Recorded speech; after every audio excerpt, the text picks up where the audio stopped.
listening to The Phillip Jordan Show.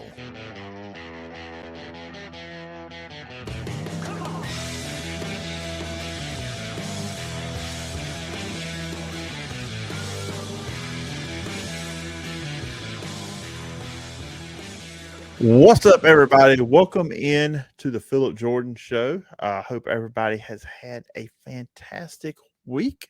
No, I have. It's been an interesting week without a doubt, especially in the college football world. We're gonna talk a lot about it this week on the show. I've got David Waters from Gators Breakdown coming on in a little bit to preview the Florida Gators, and also have Wes Pruett from 4-Star Sports Media coming on. We're going to preview the Arkansas Razorbacks. So get a good 46 minutes of some SEC content right here in the middle of the show. And as I am opening here the show, of course, I'm your host, Phillip Jordan, from Last Word on College Football and 96.9 The Legend in Dothan, Alabama. I'm in-studio host and producer, Dothan Wolves Football. I said 4-Star Sports Media, and Wes has been on my shows in the past before. So it's always fun talking with Wes. It'll be the first time we've done a video. It's usually over the phone, but he was on video here on the show this time. But to his company, his website, his network, 4-Star Sports Media, I would like to say for the people listening on the main feed, I have now, this show will be on 4-Star Sports Media on their network. So you can also pop over there. So for the people over at 4-Star Sports Media, I am Phillip Jordan. Appreciate you checking this out, whether it be video or through audio. I'm excited to be talking to a brand new audience, larger audience, and of course my regular audience too as well. Glad to have you guys as always. Always great to have you on here listening and talking to what we're doing here on the Phillip Jordan Show. So that's fun. That's exciting. So the podcast will pop on there. The only thing different for the people who subscribe to the Phillip Jordan Show main feed, still same show. Everything's going to be the same. It's just the show's going to be popping up over there as well. So very, very exciting times for me and here on the show. And we are, like I said, we're a once a week show, long shows, a lot of me. Really, it's the same content. Just I was spacing that out over a few days, and now we're just loading it up. Now we did two this week. Did the AFC North preview early in the week with Christopher Carter from Locked On Steelers. But yeah, once a week here on the show. So I told you the guest star. That's the meat of today's show. But also we got lots to talk about. Last week when I did a show, I talked a lot about the Pac-12 and what's going on there. And while this show, yes, I'm in the South, kind of more live in the ACC, SEC, Sunbelt world. This is big because this is involving everybody in college, not just college football, college athletics. The way we're going to consume these sports, and man, it's changing. The landscape is changing. It has been changing. With NIL and transfer portal and all that stuff. But now when we look at where we are now with conference realignment coming again, we always think, okay, conference realignment is over. Then, just a couple of years ago, Texas, Oklahoma decided they're going to go to the SEC. And I think that changed things. That was a big moment. And then, look, USC and UCLA headed to the Big Ten, and then you had to wonder at the time, okay, is this the end of the Pac-12? And then it was, okay, they're going to be a 10-team league. They'll try to probably add some teams. Let's just see where they go.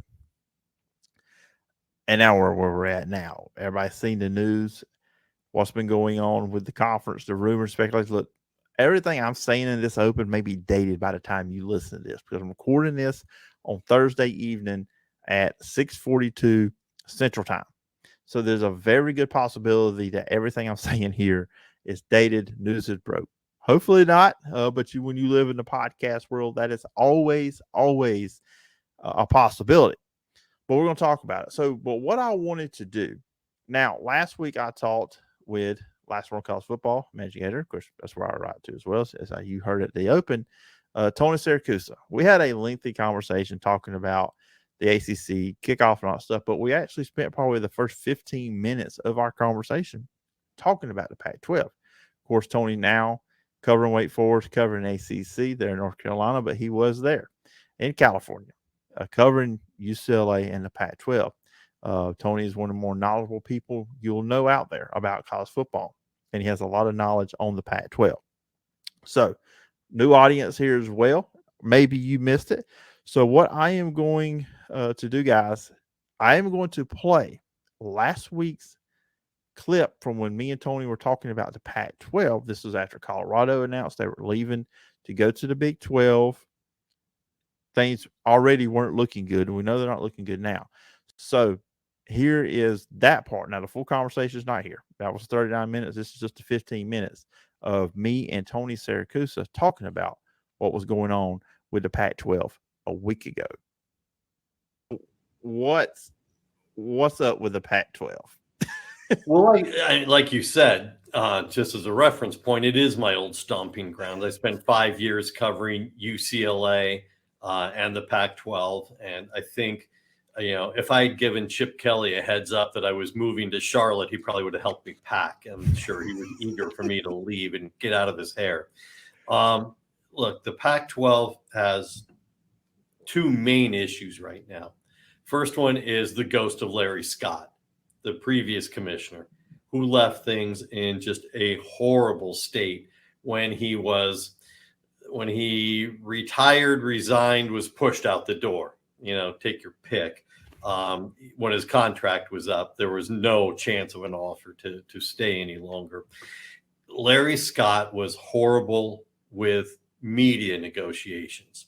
So they were stuck with the Pac-12 network, which is not carried on DirecTV or any AT&T outlet. So you miss 2/3 of the West Coast potential viewers.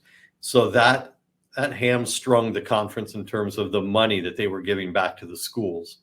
And the Pac-12 network is likely 99% going away next year. It will be eliminated.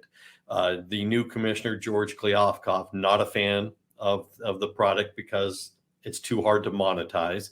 And so they will work on the production front of whatever streaming service the Pac-12 brings in as part of the new TV deal.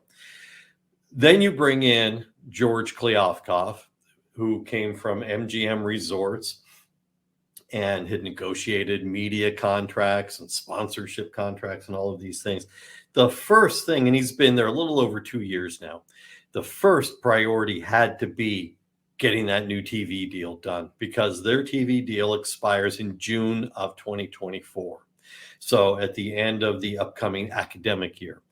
And look, you got to believe he's been working on it, but there is nothing there. We're now in July. We're almost at the end of July, as I have to check my date. We're almost at the end of July, and there's still nothing.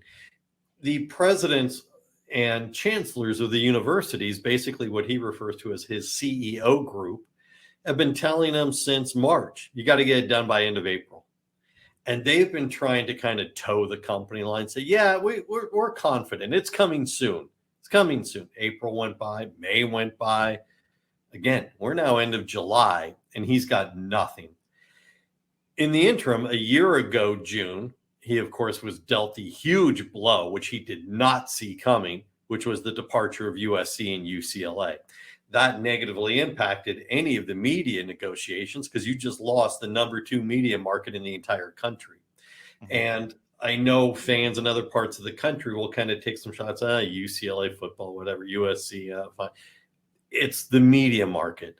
It is the number 2 media market in the entire country.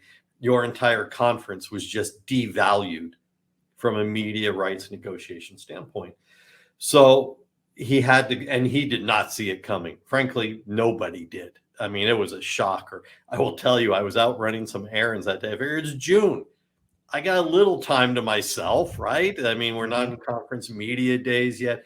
And my phone starts pinging and people telling me this is coming. You're not going to believe what I just heard. And sources that I have from within the conference. And, I stopped what I was doing, jumped in my car, ran home, and there it was. But like I said, a huge blow to the media negotiations.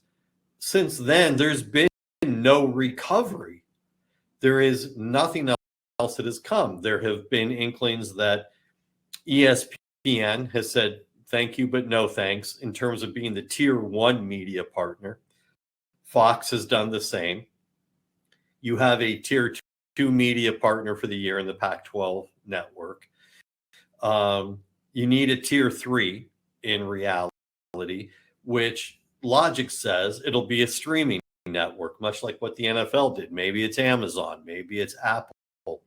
But because those entities have never done college football, they need more time to kind of kick the tires and see how this all works and that it's different from the NFL product. And so it takes a lot more time. You fast forward. Actually, let me digress for 30 seconds. There have been all these reports from West Coast reporters that have been like, Pac-12 is fine. Yeah, it's down to 10 schools, but they're going to stay together. They're all going to sign a grant to rights deal that Kliavkoff wants. It says they won't leave for 4 or 5 years or whatever the new TV deal will be. And so there were leaks, but they were leaks in the wrong direction. These few media guys were talking to the wrong sources, and they were being misled for the purposes of a little bit of conference propaganda almost. So you fast forward to Pac-12 Media Day last Friday, and Kliavkoff just bombed, absolutely bombed. There was no new TV deal yet to announce. All the media is there, and that's all they want to talk about. Yeah, it's fine. We'll talk to the coaches and the players, but let's talk about why you don't have a media deal.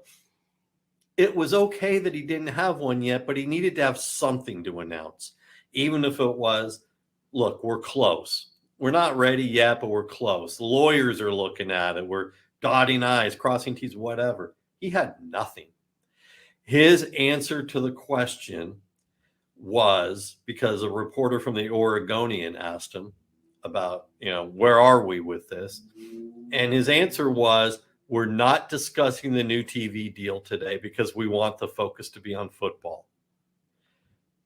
You roll along for 10 minutes and someone finally thinks to follow up. Wait a second. Does that mean you have a TV deal and you're just not announcing it? And the answer was no, you're reading too much into this. The reason they didn't announce it is because there was nothing to announce. And by playing this kind of cat and mouse game, it was horrible. Now, let me tell you what we found out within minutes of that happening is Colorado athletic director Rick George got up and left Pac-12 Media Day. He went to the airport, hopped on the private jet, and went back to Boulder early. He was supposed to stay through the rest of the day, maybe even into set. He left. He was pissed off, and he left. And now you fast forward, and Colorado is out the door. They are headed back to the Big 12. The announcement has been made. A vote from the Board of Regents was taken, and the proposal was agreed to unanimously. There were geeks like me who were actually streaming the Board of Regents meeting. Thank goodness for Colorado tax dollars being well spent that they put the meeting up on streaming. And they all talked about, it was a shame. They really wanted to stay with the Pac-12, but they got to look out for their future. And you can't have a future when you don't know what's next. You have to have some sense of what's next. Colorado's not going to be the last one to leave. I mean, he's got a few weeks, maybe, to get something put together, or there will be at least one more. We've gone back and forth with our sources this week, and even while I was at ACC Media Days in Charlotte, and there will be at least one more. He's got about 2 weeks to fix this, or someone else is out the door. When I look at this, Tony, and I look at the Big 12, and I look at two conferences that were basically, in a way, in the same position. Yeah. I mean, they lose Oklahoma and Texas. I mean, look, the teams they have in the Big 12, they're great. I think it's going to be a fun conference when Texas and Oklahoma are gone. But look, it's Texas and Oklahoma. Right. That's your two bell cows. That's your two money makers. And then, and then now you look at, like you said, with the Pac-12, losing UCLA and USC, losing that. And now we've seen two commissioners kind of like go in two different directions with this. Right. Brett Yarmark has pretty much taken this, and I mean, he's almost putting a nail in the coffin of the Pac-12 potentially. And then you look at George Kliavkoff, he's fumbled it. It's like two conferences, same position, going opposite directions. Well, and here's the irony is when the Big 12 lost their two premier universities, then the Big 12 and Brent Bowlesby, who was the commissioner then, and Kliavkoff were talking about, hey, maybe we need to kind of have a merge of interest. Maybe we need to talk about scheduling a lot of each other, kind of saving each other. And the Pac-12 said no, because the Big 12 schools did not fit the academic footprint of the Pac-12. The Pac-12, for those who don't know, requires that you be a Carnegie Education Tier 1 research university to qualify to get into the conference. I think there are two schools who are grandfathered out of that if they ever slip, Washington State and Oregon, because they were both founding members of the conference. So they get grandfathered in. They both qualify anyway. But this is the reason why they took Utah instead of BYU years ago. It was because BYU was not a Tier 1 Carnegie Education school. Most of the Big 12 schools at the time were not. So Pac-12 kind of thumbed their nose at them.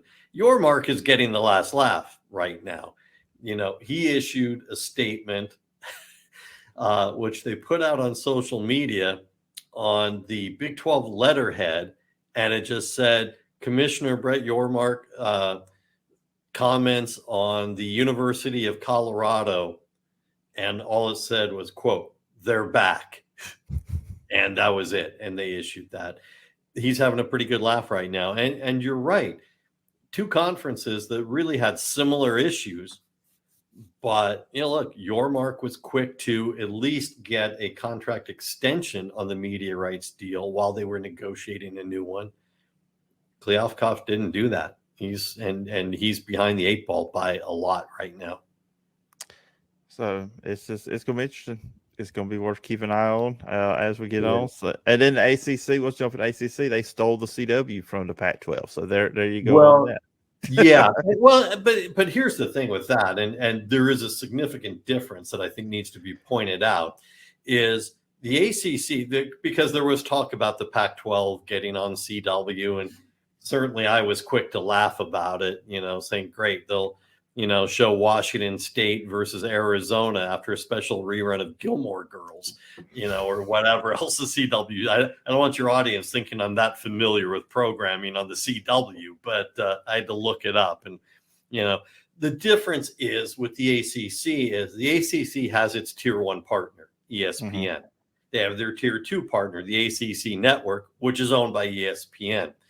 They needed a Tier 3 because Raycom owns the Tier 3 rights. And Raycom was putting them on with the regional sports network, in this case, which was the Bally Sports Network, which is actually currently in bankruptcy and is going to go away before the end of the year.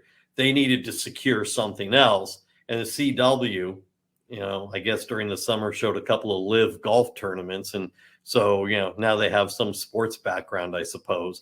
But they're going to show, I think it's 9 or 10 games throughout the course of the year. They're not going to be the high-level games. They're going to be the games you put on your Tier 3 last-level partner.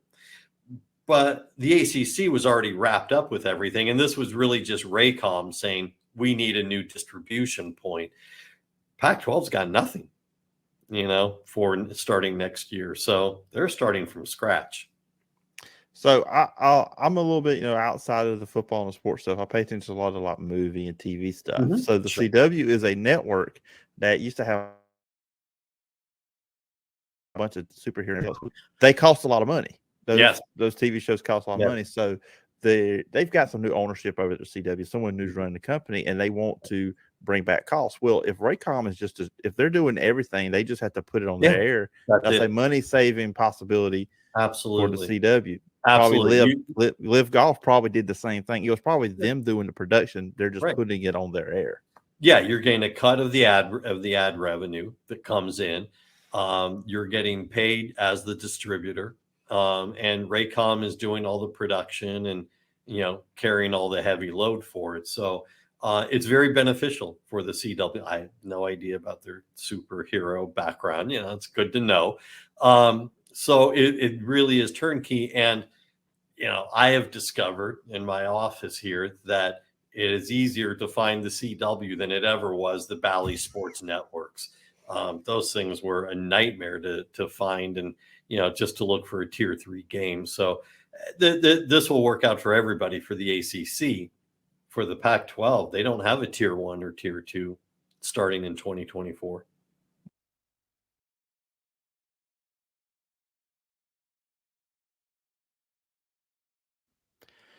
That help if I unmute my microphone. That was me and Tony last week chatting about the Pac-12, the TV stuff, and everything going on there. We also got into the ACC kickoff. Go check out that full video is up on the YouTube channel, the Phillip Jordan Media YouTube channel, or you can also check it out here on the feed with last week's show. So real quickly, we've already went over 20 minutes here on the show. Now you're probably excited to listen to the other guest here on the show. So the latest on the Pac-12 this week, and I did a little bit on the YouTube channel this week too, talking about this Monday night.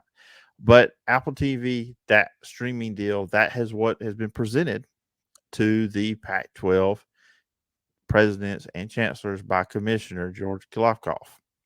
I feel like I always butcher his name, but wait, Pac-12's going, not to worry about mentioning his name much in the future when it comes to Pac-12 football anyways.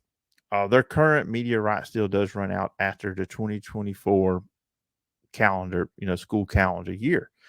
Pac-12 officials per ESPN are expected to meet again on Friday to discuss the deal. That's why I said to open this part of the show might be voided or not current, but we'll see. We'll see how it goes. I'm hoping, fingers crossed, I can at least get this thing out first thing Friday morning before any big news breaks. Now, ESPN is reporting a president's meeting on Thursday morning authorized Commissioner Tony Batiti to explore expansion and bring more information on Oregon and Washington. That is president's meeting with guys from the Big Ten, which has always been talked about with the Big Ten, to go after Oregon and Washington. That already was rumored as soon as USC and UCLA headed off to the Big Ten, announced they were making that move in 2024. So now looking into Oregon and Washington. Now, where does it go from there? Now, Oregon, what they do, I actually think this is a complex decision for Oregon here, because obviously you look at Big Ten, SEC, those are the big money makers when it comes to TV deals. Those are the two power conferences. I mean, we really feel like, could we be going down a road where it's not the Power 5, but it's the Power 2, the SEC and the Big Ten. But when you look at Oregon, do you stay or do you go? So now you're looking right now at a 9-team conference. If you're Oregon and somehow the rest of the Pac-12 stays together, maybe add a team, 2 or 3 here. It obviously will be from the group of 5 who you would add. But if you stay, you could dominate the conference with the 12-team playoff coming. That gives you an opportunity to access the playoff. But now if you go to the Big Ten, that makes things a little bit more difficult, maybe getting into the 12-team playoff, versus if you just basically, if your main competition in the Pac-12 is Utah and Washington. I mean, that kind of looks like who would be your biggest competitors, with USC, UCLA gone, Colorado gone, you assume or you hope that Deion Sanders will have that thing turned around. So there's that option. But the money's there in the Big Ten, but you also got to look Phil Knight. So, I mean, he can cut a check for Oregon if they want to. I mean, as long as they got Phil Knight in the back pocket, and you probably think with Phil Knight, he would like to come close to a championship, easier access to the playoff, staying in the Pac-12 if they can hold it together versus going to the Big Ten. So that's going to be that's an interesting part of this, I think, from Oregon. Stuff I've read is just a lot of people saying I guess they feel like if Oregon goes, Washington goes with them. That's just kind of the deal there. So they're pretty much, I guess, waiting on what Oregon does. I mean, Oregon holds a lot of cards here, just for some of the stuff I've been reading. And then also seeing that the league is hesitant to completely gut. The Pac-12 is the Big Ten, of course, a partnership with the Rose Bowl. And then Arizona Board of Regents, Arizona and Arizona State meeting call Thursday evening. Now, they have been linked to the Big 12 over the last couple of weeks since Colorado. The four corner schools, the two Arizona schools, Utah and Colorado. Of course, Colorado is already in the Big 12. Now, if Arizona and Arizona State decide they're going to leave the Pac-12, that also probably, without a doubt, opens the floodgates, and then Oregon and Washington are probably headed out. You would have to assume Utah would follow them. Now, there was also some reports Cal and Stanford may be going to the Big Ten too, the Big Ten to go to a 20-team conference. That seems unlikely, according to Dan Wetzel over at Yahoo Sports, that right now the Big Ten would just want to stay if they added these teams, it would be an 18-team league, not a 20-team league. So then you have 4 teams on the outside sitting, looking in at everything that's going on with the Big 12 and the Big 10. That is Cal and Stanford, and then you would have Washington State and Oregon State. Miles' opinion, if those two can't get into one of those conferences, I mean, a partnership with ACC, that just doesn't seem like it's feasible to me. So I would think you would look at those teams probably end up in the Mountain West. And the last piece of alignment conversation, Florida State moving.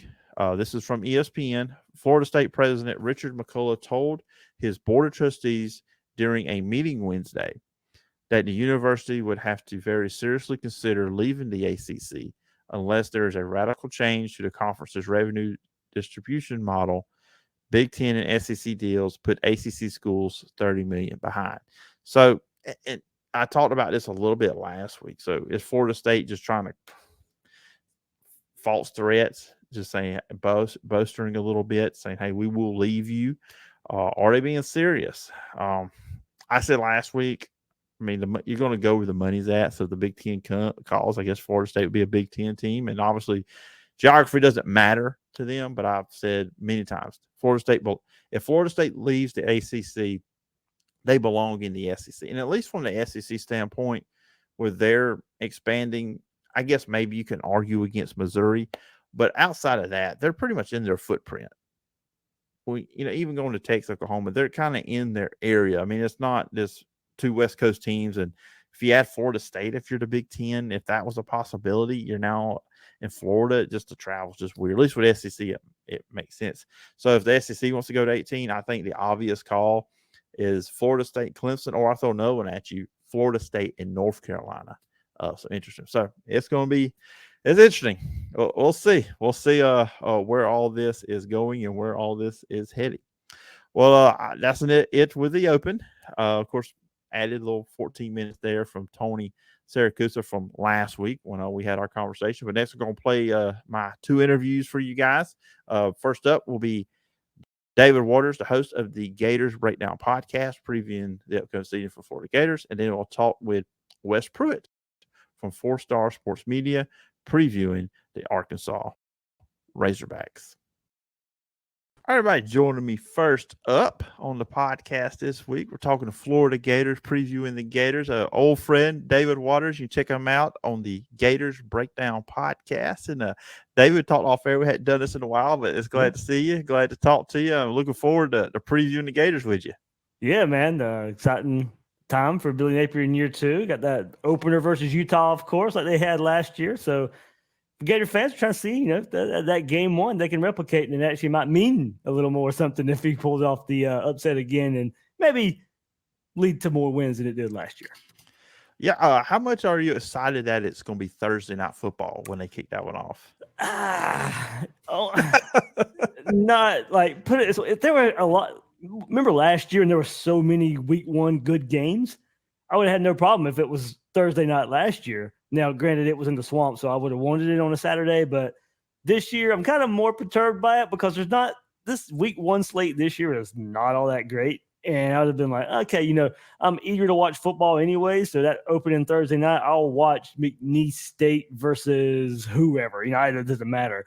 But the slate's kind of weak this year, so I would have preferred this game to be on a Saturday instead of Thursday. But that's kind of just probably a minor gripe about it, just because the overall schedule of college football not great in week 1. So I'd prefer it Saturday, but you know what? We'll take it on Thursday.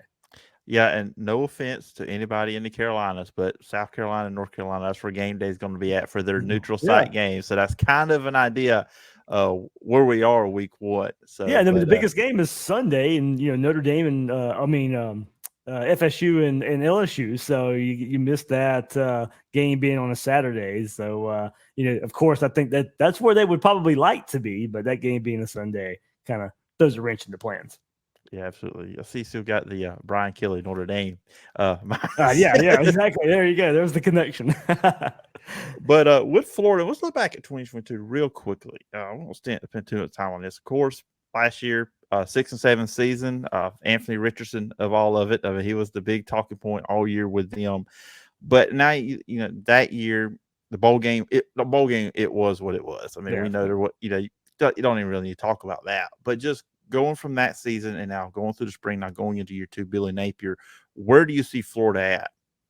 Yeah, Phillip, you got more consistency more than anything, and nothing more explained it. I mean, nothing explained it best in the first 2 weeks of the season. You beat Utah. People were talking, hey, Florida can challenge Georgia in the East after that big win versus Utah. And then just a week later, Florida falls all over themselves and Anthony Richardson can't hit the broadside of a barn against Kentucky. And that just was pretty much the rest of the season. And the season ended, minus the bowl game. That game versus Florida State was kind of the same way. The first half, Florida's fighting tooth and nail. They're going back and forth with Florida State. Second half starts and Florida just falls apart there. So it was just a very inconsistent. For the most part, I thought the offense was still pretty good. It was inconsistent, but not as much as, of course, the defense was just consistently bad.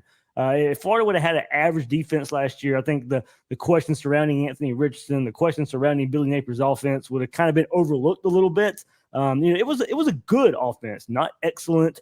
Could have been a little more consistent, but I think when you pair it with that defense, that's where the issues came in for Florida. It wasn't enough to make up for a bad defense. So, and I thought it would be. I thought Anthony Richardson would be what we got versus Utah. I thought we would get that each and every week, but we didn't get that. I don't think Billy Napier knew what he was getting from Richardson play to play, drive to drive, game to game. But for the most part, it was enough. But not enough to make up for a bad defense. So now Austin Armstrong comes in from Southern Miss, a little bit of cup of coffee at Bama as linebackers coach, and he gets the defensive coordinator job to take over from Patrick Toney. And that's the big thing I think most people, besides the quarterback position, going from Anthony Richardson to Graham Mertz, is can Florida finally get something on defense?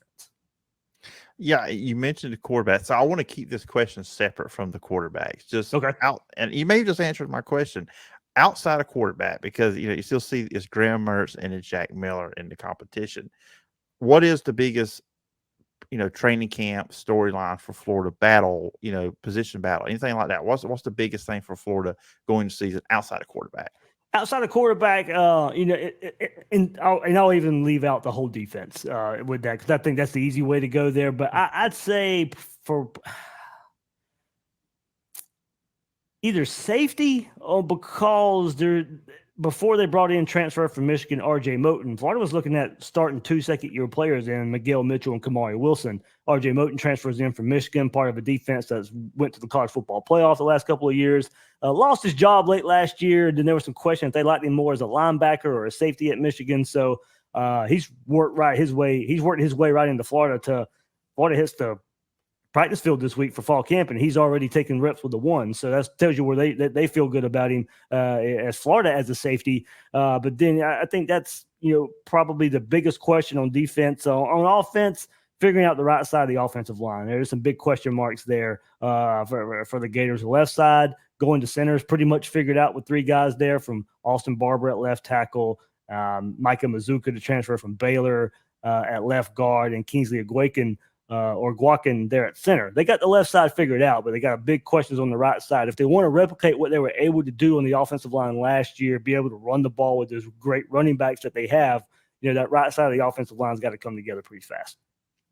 So let's jump into quarterback. And I'll be honest with you, I don't know if you've seen my takes on Twitter or social media on Graham Mertz. I think there's my opinion, and I'll get yours. I think he's super talented. I think he has all the ability in the world. But David, I watch all of college football, try to watch the big games. I'd flip to a Wisconsin game.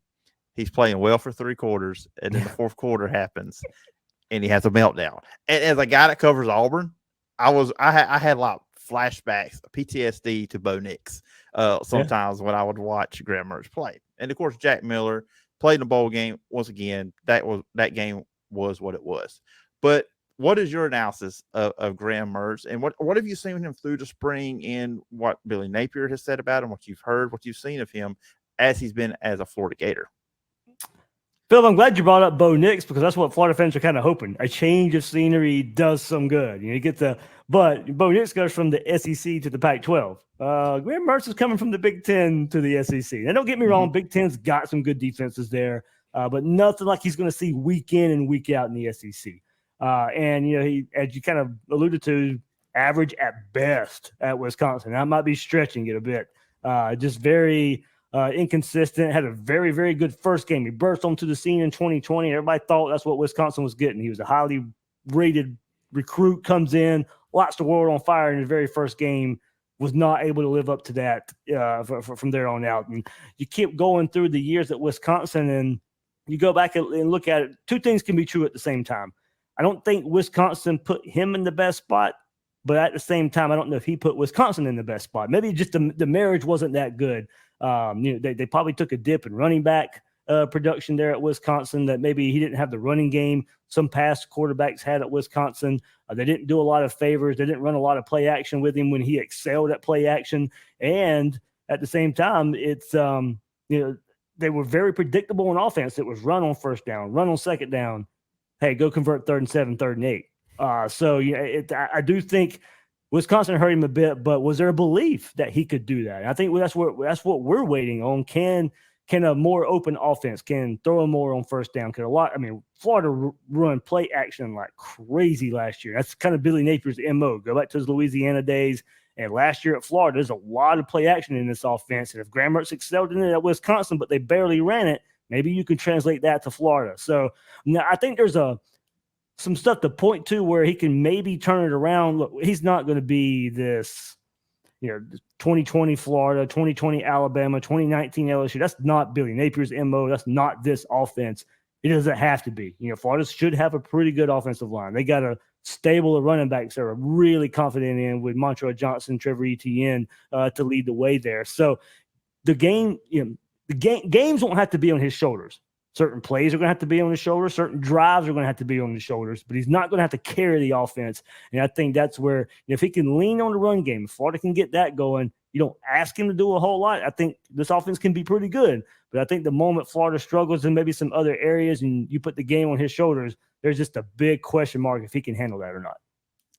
And I raw Jack Miller. But let's be honest and get your opinion. Is this really a competition, or is it just really just being dressed up as one? And we know Graham Mertz is going to be the guy. Bingo. Yeah. That's where I see it. It's Billy Napier put a timeline on it there at SEC Media Days on Radio Row, away from kind of the main portion of the SEC. That, hey, I'm going to name a starter by first scrimmage. Now, whether that was right before first scrimmage or right after first scrimmage, that's the timeline for it. So a week and a half into camp, we're going to get the word Graham Mertz is going to be the quarterback. Jack Miller, nothing against the guy. I wasn't that high on him when they brought him in. Go back to his Ohio State spring game. He was captain check down. I didn't see much last year. And then the bowl game, of course. And look, that was not his fault. I'm not going to put the bowl game on him at all. He was hurt almost all of last year. They throw him in. Florida's got sit-outs and transfers and all. I'm not putting the bowl game on him. That's not what I'm going by. I just wasn't a big Jack Miller fan to begin with. So it's, to me, Graham Mertz. And I look for Max Brown to maybe push for that second spot. He was a true freshman last year. He was committed to Jim McElwain and his squad at Central Michigan before he flipped to Florida. And look, Jim McElwain, if Gator fans know one thing, he went and identified Kyle Trask, and we saw what that ended up doing for Florida. So maybe down the road, Max Brown can prove that maybe he can be the backup to Graham Mertz coming up in this 2023 season. There you go. I did not think we was going to get a Jim McElwain reference here on the show, unless No, I ain't gonna go there. I'm not gonna say anything about a boat. No, I ain't gonna say that. I'm not gonna go there. Oh, Shark Week just happened, right?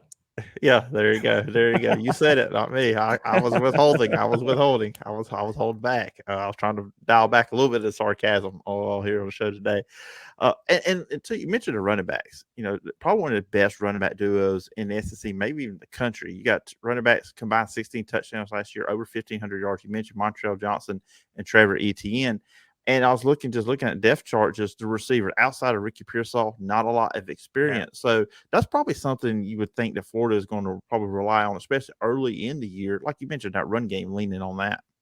Yeah, absolutely. Because you got Ricky Pearsall coming back, and there's just not a lot proven besides him at the wide receiver spot. And they got guys who've been on the roster. Caleb Douglas had a big game. Even though Florida lost the game, he had to step up versus Vanderbilt last year because the wide receiver spot got decimated by injuries.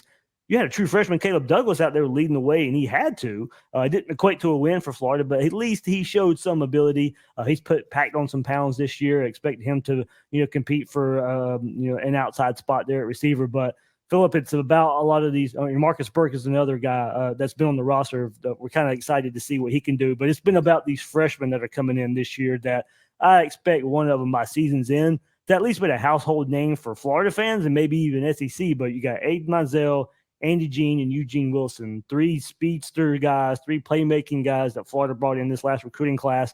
And look, I think one of those guys are going to have to step up, I think, for this offense if it wants to take off.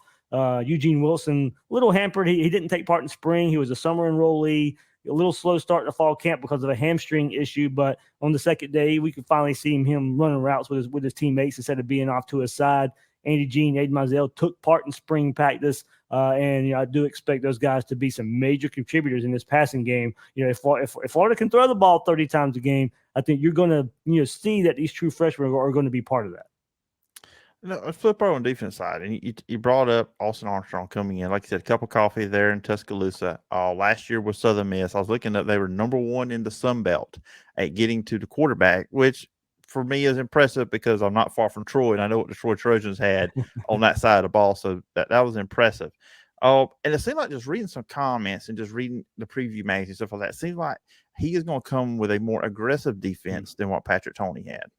Yes, Phil, it's the same defense, but hey, I'm gonna do it my way, and it's gonna be aggressive. It's gonna be flying through the ball. And look, that doesn't mean bringing 6, 7 guys. That means, hey, I'm gonna bring 4. You don't know which 4. It's those simulated pressures, it's those creepers that are kind of the catchphrases in a Kirby Smart defense, a Nick Saban defense. That's just kind of the hot defense right now, but that's what he's going to do. And we saw it in the spring game. I give Billy Napier a whole lot of credit in the spring game for not calling the dogs off, and letting the defense just kind of go out there, pin their ears back. And Florida's offensive line was playing true freshmen and playing a whole lot of backups because they were beat up in the spring. But Billy Napier's like, no, defense, bring it. We're going to let Austin Armstrong call the way he's going to call the game. And we saw that in the spring game, and hopefully that translates there for Florida. But yeah, it's going to be a lot of same defense, but a lot more aggressive in coverage, a lot of disguises of where blitzes are.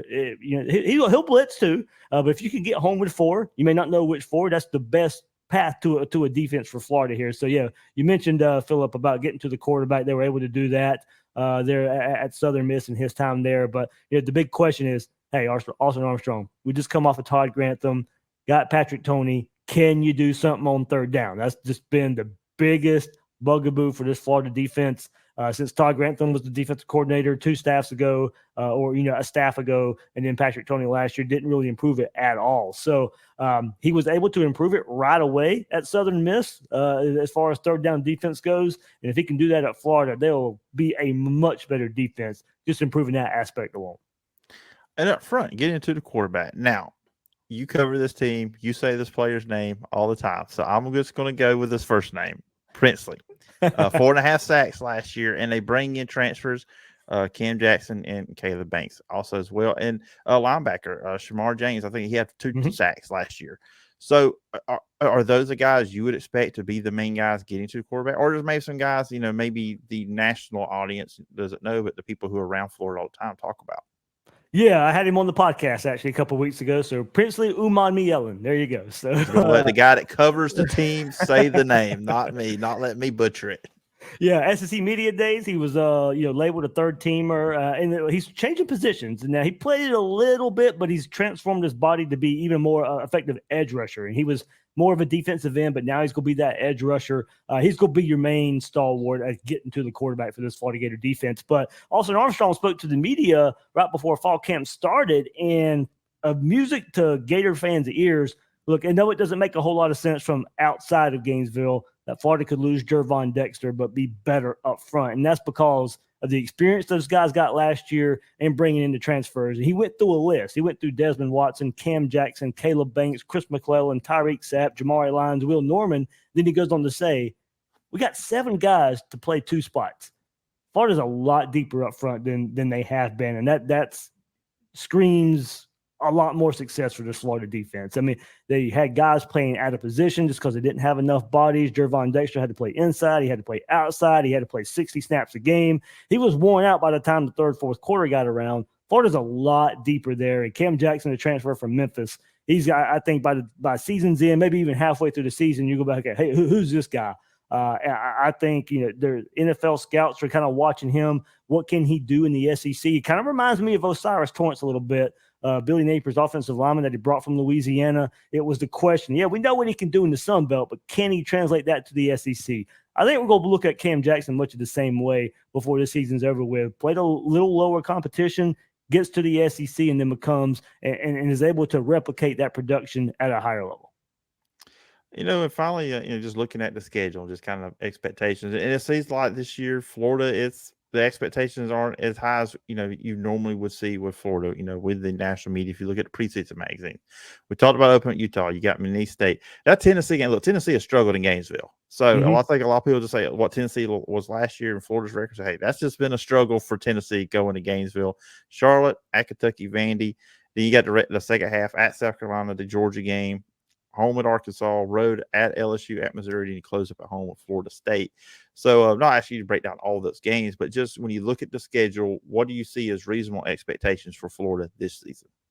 Phillip, Florida's got to get over that 6-6 hump. Been 6-6 the last 2 years in the regular season. It's time to at least get to 7-5. And then if you start setting benchmarks past that, hey, if you get to 7-5, it's also time to beat a rival. I mean, you went 0-4 last year versus Tennessee, LSU, Georgia, and FSU.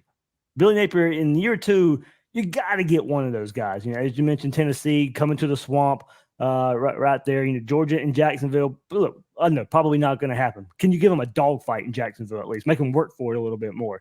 And then you have LSU, where as good as they were last year, that was kind of Jaden Daniels' coming out party. They go to Gainesville and he's converting third down after third down, and it's kind of his coming out party. I remember talking to Blake Ruffino from LSU. He was on a podcast and he picked Florida to win that game, and there wasn't a lot to talk about to LSU until they beat Florida. And that was a knockdown, drag out. Florida came back late to make that a game. And then Florida was also in the Florida State game last year pretty late, even though FSU predicted to go on and maybe win the ACC this year. It was a dogfight there in Tallahassee last year with this Gator team as well. So, they played the rivals pretty tough last year. Can he knock off one of those rivals? And maybe after you get past 7-5, maybe 8-4 now with a win over a rival. So I think when you start looking at it, those first 5 games, we're going to know a whole lot about this Florida team. You got Utah, Tennessee, and Kentucky in those first 5 games right there. Billy Napier's got to, I think, get off to a pretty good start to get some confidence in this team.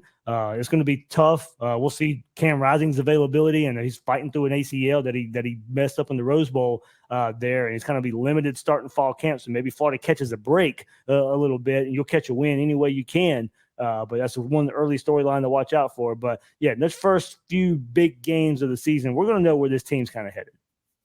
It's going to be interesting. It's obviously going to be fun, and I always look forward to that Tennessee game because, like I said, in Gainesville, they have struggled. That has not been a happy place for Tennessee in a long time. But it's going to be fun. It'll wait for the season. And David, this has been fun. Glad having you back on the show. Good talking all things Florida Gators football with you. But where can the listeners and the viewers follow you online if they want to check out your work? Yeah, Twitter, X, whatever you want to call it, at GatorDave_SEC, and YouTube as well. You can follow me on your favorite podcast platform. But yeah, that video version on YouTube. We're deep into it right now with fall camp around, football season right around the corner. So multiple episodes a week of the Gators Breakdown. Oh yeah, it is right around the corner. It's going to jump on us and it'll be here right before we know it. But anyways, David, appreciate the time and look forward to doing this again sometime down the road. All right, Phil, thanks for having me, man. All right, next up this week here on the show, I'm joined by Wes Pruett. You can check him out over at 4-Star Sports Media. We're going to preview the Arkansas Razorbacks. This guy's right there in Fayetteville, not too far from the university. So he's got his ears close to what's going on with the Razorbacks. And Wes, I appreciate taking the time. Once again, come on the show. Hey, man, not a problem, Jason. And don't worry about the 9-on-1 flag. I mean, I am a big Memphis Tiger fan. But, yes, I am currently residing here in Fayetteville, Arkansas. This is a city and a fan base for the Arkansas Razorbacks that are rabid, to say the least. I've been up here a year pretty much today. And in that year's time span, I have learned a lot about this fan base. They love their Hogs, Jason. Phillip, I would definitely say that. Yeah, you can just tell from, just around the social media and everything else. And what is the vibe around the team? Because coming off of last year, they go 7-6. Obviously, the year before, it's a 9-win team, a lot of momentum. KJ Jefferson's coming back. You just kind of felt, okay, the talent on defense, Bumper Pool was coming back. You had so many good players coming back on defense, but it just didn't meet those expectations. What's the vibe and energy around this team there in Fayetteville?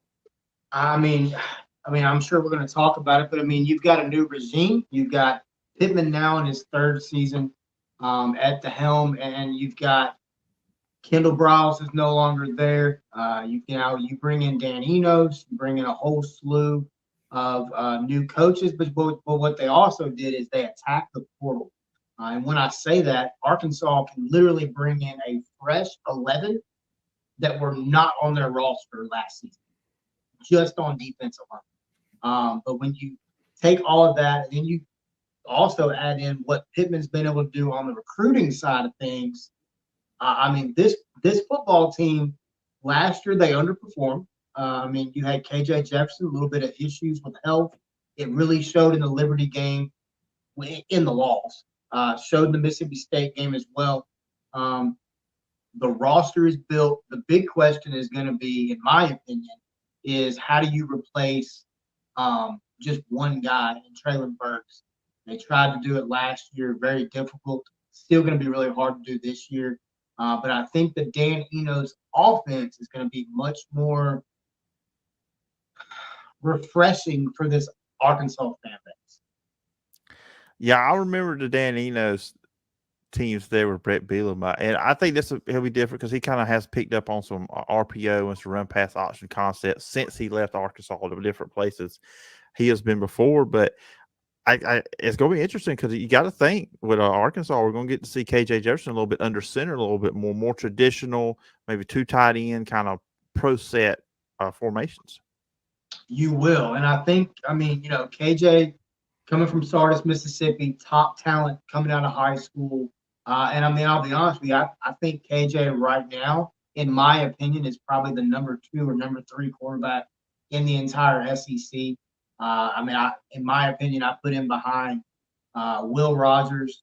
Leary at Kentucky is going to be really good too. But when you look at KJ, you look at the running backs. Of course, Rocket Sanders is the one everybody talks about.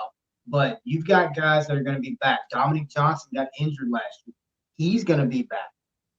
You've got true freshman A.J. Green had a great year last year. He's going to be back.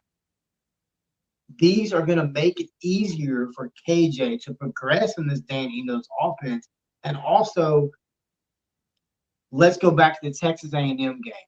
The one play where he reaches the ball out from 7 yards away to try to score, that play call is not made in the Dan Enos offense. I think KJ is really going to be contingent on how he does and how he operates in this offense. And Phillip, I'll be honest with you, man, I think it's going to be a lot of fun to watch. And that starts week 1 with Western Carolina in Little Rock, which is not a popular thing up here.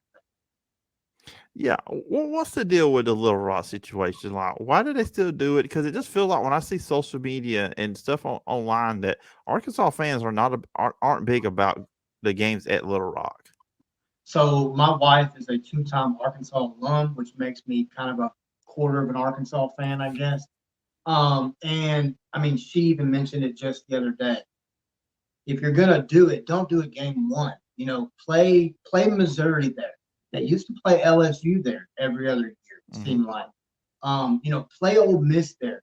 Play some games that have some meaning, but they count it as a neutral site game. They don't count it as a home game for Arkansas. A lot of the fan base up here does not like it. I mean, it's a good drive from here to Little Rock, Arkansas. I mean, 2.5, 3 hour drive down there. Now the people in Central Arkansas love it, obviously, but a lot of the fans complain about the stadium. It's outdated. You know, it doesn't have the sound system, doesn't have the capacity.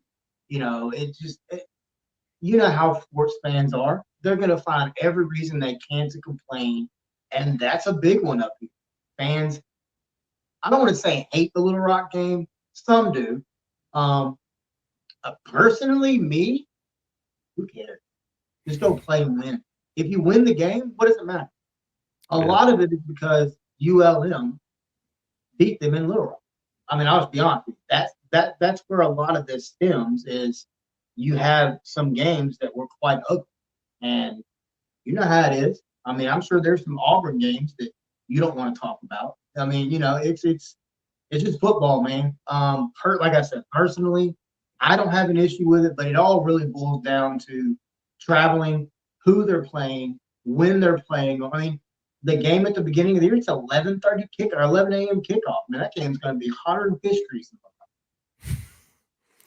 Yeah, you're right. I remember they did play LSU there. But that was the last game. I do this tangent every time I have somebody that covers Arkansas or LSU, and we talk about LSU and Arkansas. That game that should be the day after Thanksgiving, the Battle of the Golden Boot. I do not like the forced rivalry with Missouri. I know they've turned that into a trophy game, but yeah, they would play when Arkansas had. Yeah, when it was Arkansas's year to be at home, they would play that game in Little Rock, and that game meant something. So, like, if you're a fan, especially the day after Thanksgiving, you're willing, you know, to go make that drive. It's a far drive if you're going from Fayetteville, but like you're playing Western Carolina, and I have my Lindy's preseason magazine sitting here. They do have it in the schedule. You're right, neutral site. It says versus Western Carolina. It doesn't just have anything out there. So yeah, neutral site. So, anyways, that's some tangent stuff on me on that LSU Arkansas. I could one of these days I'm going to have like somebody on and we're just going to talk about that, and that's going to be the podcast. I've got plenty of guys up here that would be glad to come on and have that conversation, but you may want to put some explicits on it. I'll tell you that. Well, that's where we might run into some trouble with. This is a family show, so. But you mentioned receivers, and of course, Rocket Sanders is back, which that's huge. I mean, one of the best quarterback running back duos you're going to have in the SEC is those two together. But offensive line, lose 3 starters from last year. Obviously, we talked about the receivers too as well. Offensive line, what are your thoughts on where Arkansas is at up front? I mean, of course, that's Pittman's forte. You know, he's an offensive line guy, and he makes zero bones about it. He's going to run the football, and it's going to be a physical style of play. I mean, you know, they lose, lost Stromberg, lose a few others. But, I mean, you bring in Josh Braun from Florida, big-time transfer. I think he can come in and make an immediate impact. But when you look at these guys, I mean, something's got to give. You've got to protect KJ Jefferson. You've got to protect Dominic Johnson and others in the backfield that are going to be banged up. It's the SEC. It's a gauntlet of gauntlets every week. But when you look at this offensive line, every year in fall camp, there's some guy that nobody really knows of that has a big jump. But, yeah, you bring in now you're also going to move over. You're going to move Bo Limmer over from right guard over to center. That's a big move. And then you turn around and, like I said, the guy from Florida, big-time transfer, Josh Braun. He's got 9 career starts at Florida, so he's got a little playing under his belt. You've got to protect the quarterback. You've got to be able to push to get that definite line. I mean, because as we know, Phillip, it's one in the trenches. Arkansas on both sides, offensive and defensive line. I don't want to say offensive line is not going to be a strength. Defensive line, I think, will be a strength. Pittman talked about it during the SEC media days a couple weeks back. Defensively, he's very, very, very excited. But to answer your original question about the offensive line, I think they've got to stay healthy. If they can stay healthy, I think they'll be fine. I don't think it's going to be a part of the Arkansas team that everybody just is overly blown away by. But, I mean, as you know as well as I do, it's very similar. You only talk about the offensive line when they're not playing well. You really don't talk about it when they're playing well. So I think if they can stay healthy, first and foremost, I think that portion is going to be fine. Once again, it goes back to the offensive scheme. I think in this new Dan Eno's offense, this O-line is going to be fine because they're not running NASCAR pace. Yeah, that makes a big difference. And you brought a defense line, so we'll transition over to the defense side of things. And just overall defensively last year, this is just when do you see a team have the sack numbers that they have? 42 sacks last season. They turn around and have the worst pass defense in college football at almost 300 yards allowed a game. Oh, just look at it last year. Barry Odom, of course, he's gone. Travis Williams is now the new defense coordinator. Where did the defense go wrong last year? Why was it that way? Well, I mean, the opening game at Cincinnati, and I was there live, and I'll be honest with you, you lose Catalon first game of the season. That hurt because you immediately were having to shift. And I mean, I'll be honest with you, I thought Barry Odom did a pretty good job with that defense. But when you look at them from last year, I mean, they averaged 30 points a game giving up as a team, and I don't know too many teams that can average 30 points a game on defense, allowing and be very successful. You mentioned it, 42 sacks last year. That was a school record for Arkansas. You got 6 starters back on defense. I think that's going to make the defensive line very strong. And I mean, you got, it's once again, you look at Arkansas, you look at what they bring in. One guy, and everybody talked about him at the SEC media days. You probably know who I'm going to mention. He came from LSU, a young man named Landon Jackson.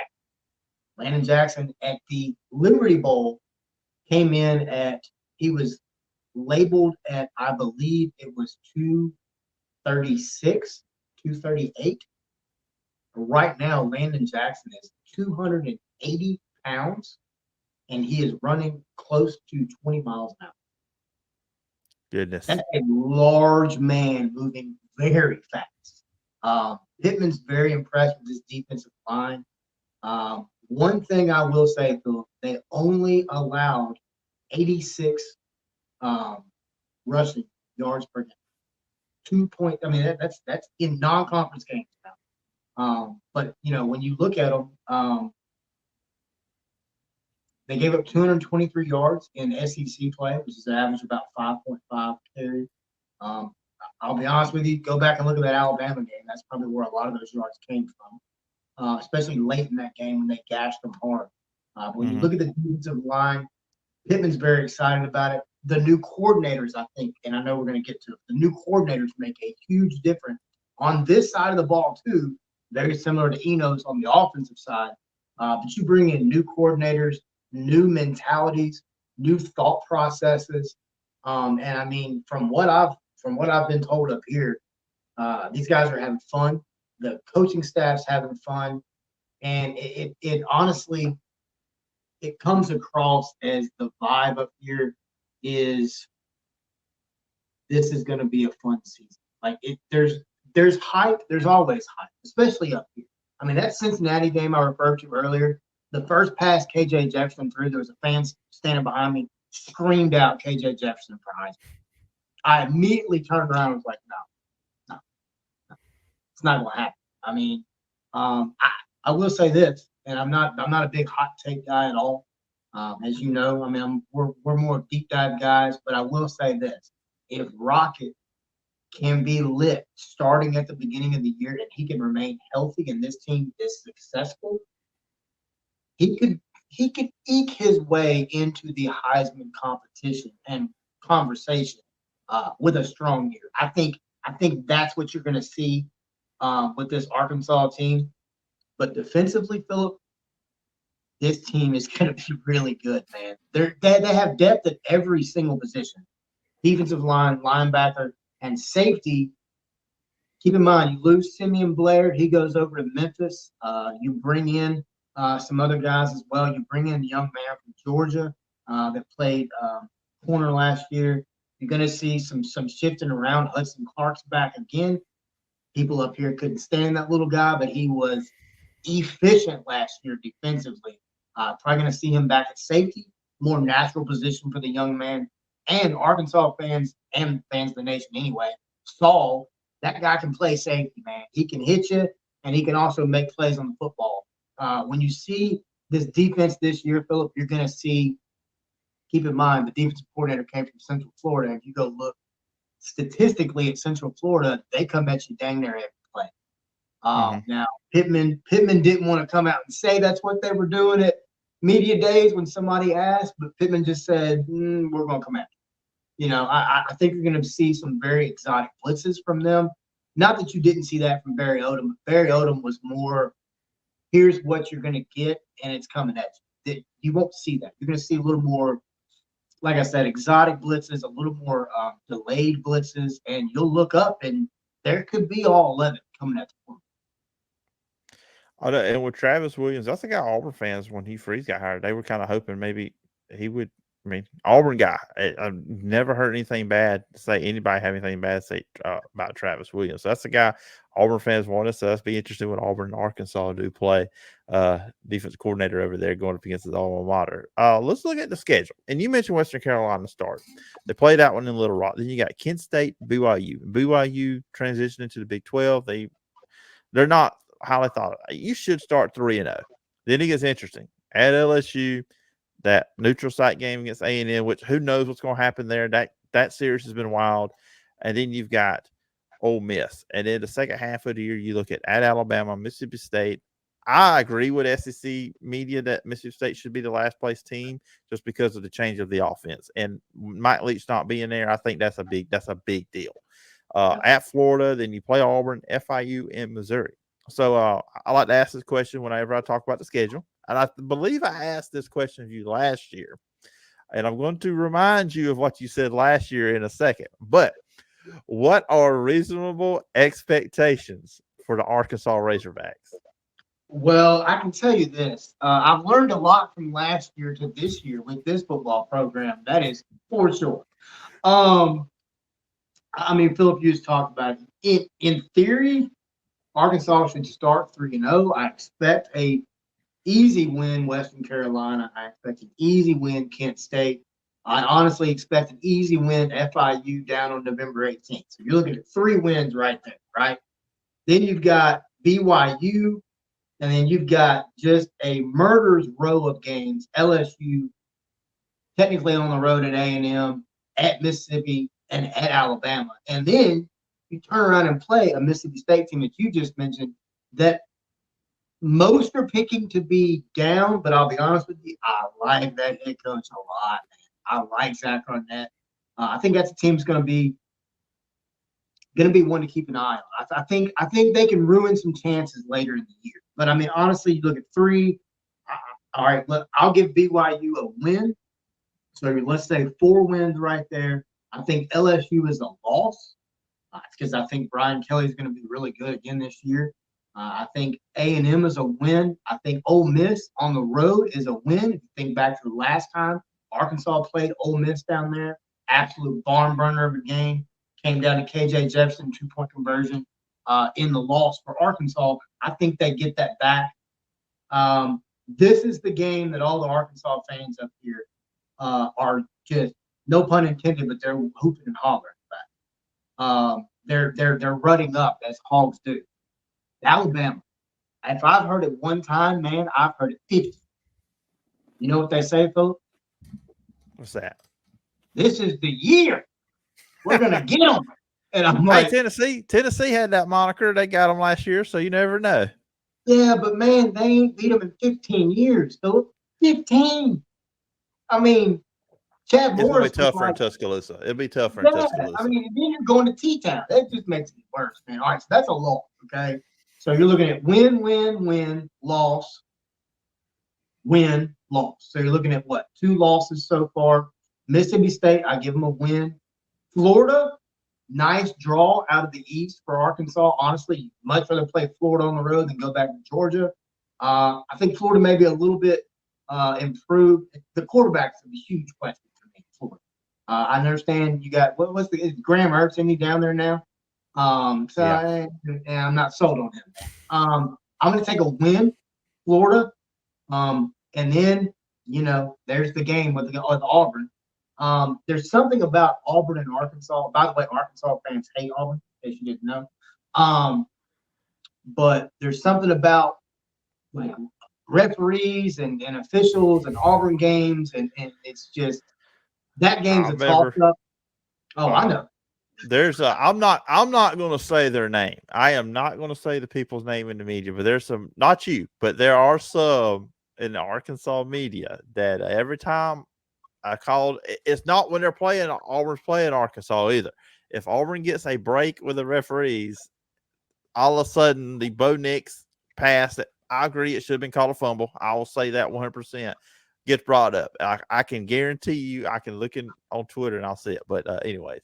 Yeah, man. There's some guy named Mark Carlos, whoever that official is. But I'm gonna give a win there to Arkansas. They did, there was a little winning streak by War Eagle there for a while. Arkansas ended the 6-game losing streak last year. But yeah, give me a win there. I mean, honestly, man, I think Arkansas loses to Missouri. That's not a popular opinion up here at all. I might be just completely barred from certain establishments up here after they hear this show. But so you're looking at win, loss. I mean, you're looking at 3 losses, 4. I mean, 9-3, 8-4, something like that on the season. As far as ceiling's concerned, I give this team a ceiling of 8 wins, 9 max. And then low ball, about like last year, 6 wins, 7 wins.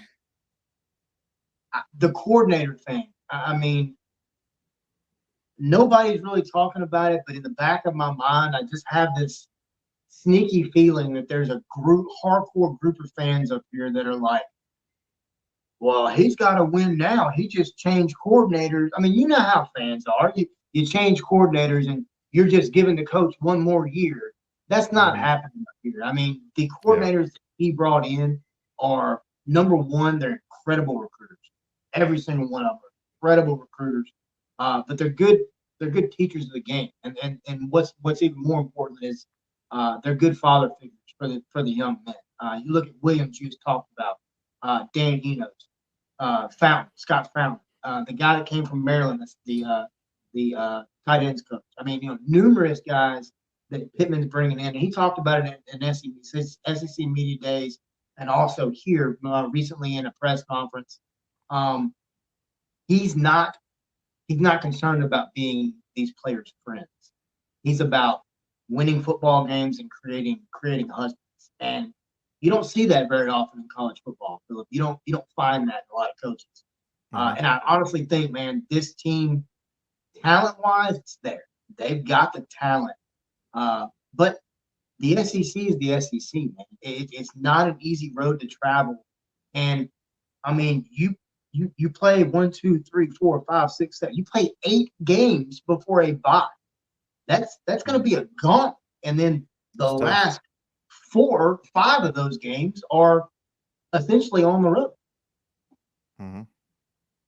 Yeah, so it's they have one of the tougher schedules in college football, without a doubt. I mean, a lot of teams can say that, but I think Arkansas, just looking at that, where that schedule is and that streak of games in the middle, is tough too. So it's going to be interesting. with Arkansas, and it's going to be fun. We're close. We're almost there. We're getting closer to the season being here, Wes. And I appreciate you coming on the show. It was a lot of fun having you on. Where can tell the listeners and the viewers where they can find you and all the work you're doing? Sure, man. Me personally, you can find me at on Twitter. It's at the number 4-Star Sports West. Obviously, you can reach out to us, 4-Star Sports Media on Facebook, Twitter, all that. Our Twitter is at 4-Star Sports M. You can go to our website, 4star.live. Check out all of our content. We've got content on the Arkansas Hockey Club, Arkansas Razorbacks, Northwest Arkansas Naturals, Memphis Tigers, Arkansas Gymnastics, Live Golf, and more. So, yeah, man, Phillip, I appreciate you having me on, man. Anytime you want to come on and talk ball, you know me, man. It takes a lot to get me to shut up. So I don't mind coming on and talking ball anytime. All right, sounds good. And absolutely, Wes. And again, appreciate the time, and I look forward to talking to you again sometime down the road. Thanks, Bill. And thanks to both David Waters and Wes Pruett for being on this week's show. And even though he was last week, thanks to Tony Siracusa. We played sound there. I want to thank the person that we heard the sound from. So we heard and seen from Tony once again in our comments from our conversation last week. And that's going to do it for this edition of the Phillip Jordan Show. I didn't want to quite go 2 hours here on the show. We went well over an hour. Good content here on this edition. Be back next week with some more sports and football related content, previewing more teams. And we're getting closer, just a few weeks away from the 2023 college football season. Camps have opened up this week, so good stuff there. Go check out, if you're interested in high school football in the Southeast Alabama area, the Wiregrass. Please check out the Wiregrass High School Football Report. Coming at you every week on that show. Usually podcast comes out on Monday, just an audio podcast. There's not a video element to that one. It's on Apple Podcasts, Spotify, and you can check it out over at the WiregrassDailyNews.com. And speaking of the WiregrassDailyNews.com, I do a sports podcast for them as well. Once a week, Wiregrass Daily News Sports, mostly talking Alabama, Auburn, and Troy, what's going on the past week with them. Go check that out as well. Of course, with camp opening up this week, that's going to be a big part of what we talk about on that show next week. You can follow me on social media at PJordanSEC. You can check this podcast out, Apple Podcasts, Spotify, wherever you get your podcast. If you're on Apple Podcasts, please follow, rate, and review. Leave a review. I will read it on a future edition of the show. You can watch it over on the Phillip Jordan Media YouTube channel. Hit the subscribe button, hit the bell for all notifications. Please leave a comment on the video, and I'll read it on a future edition of the show. Of course, and now you can also check it out over at 4-Star Sports Media. They have podcast feed as well. Go check it out on your favorite podcast platforms, and go head over to their website, follow their social media, and you can check it out over there. Anyways, guys, I'm going to get out of here. Make sure to check out my written work at Last Word College Football before I get out of here. Also, I have an article up right now on Auburn's big week in recruiting. So please go and check that out. Anyways, guys, I'm going to get out of here. I hope everybody has a great weekend. Talk to you Monday on the Wiregrass High School Football Report. Wednesday, Wiregrass Daily News Sports. And someday next week, there's not a set day for this show, usually late week. But anyways, be back next week with some more content getting you ready for the upcoming football season. Anyways, guys, I hope everybody has a great weekend. Be safe.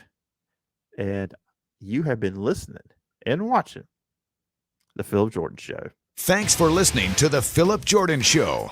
Subscribe to the audio podcast on Apple Podcasts, Spotify, or wherever you listen to podcasts. You can watch the show over at the Phillip Jordan Media YouTube channel.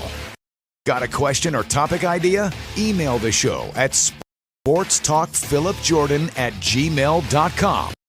Join us next time for more great football talk.